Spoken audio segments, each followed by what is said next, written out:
Hausanet TV, ku danna subscribe sannan ku danna ƙararrawar sanarwa domin sanar da ku da zarar mun ɗora sabon shiri. Mun gode. Menene gaskiyar magana akan kudaden da aka hadawa jarumi Adam A Zango akan yiwa Atiku haka da yace a kwanakin baya dai an samu jarumi Adam A Zango ya fito yayi bayani sosai akan kudaden da aka hadawa rararen waka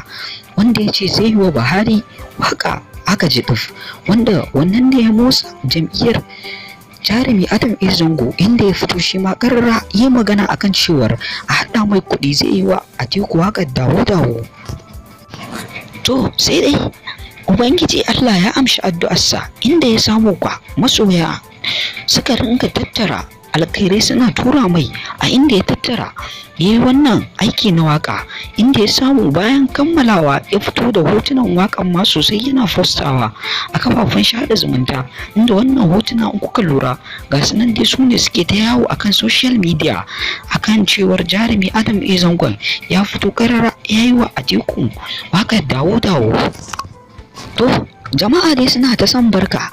da abin da ya faru, sannan kuma su dai har yanzu kawo yanzu ba a ji rararen waka da sabuwar wakar da ya ce zai yi ba, sai dai shi dai jarumi Adam A Zango har yanzu ta bakin shi ba a ji ya ce wani abu ba, don kuwa shi dai ya ce dole dai shi dai kudirin da ya dauka na yin wakan nan ba zai fasa ba, sannan kuma a jirayi sakin wakar da zai yi nan gaba. Muna roƙonka da idan wannan ne karanka na farko a wannan tasha tamu mai albarka ta Hausanet TV, da ka danna mana subscribe kana ka danna mana ƙararrawar sanarwa don ci gaba da kasancewa da mu a cikin shirye-shiryenmu da za mu dinga kawo muku. Sannan muna yi wa jarumi Adam A Zango fatan nasara da kuma fatan alkhairai da ma ɗaukacin al'umma gaba ɗaya. Mun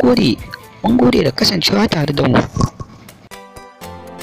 Hausanet TV, ku danna subscribe sannan ku danna ƙararrawar sanarwa domin sanar da ku da zarar mun ɗora sabon shiri. Mun gode.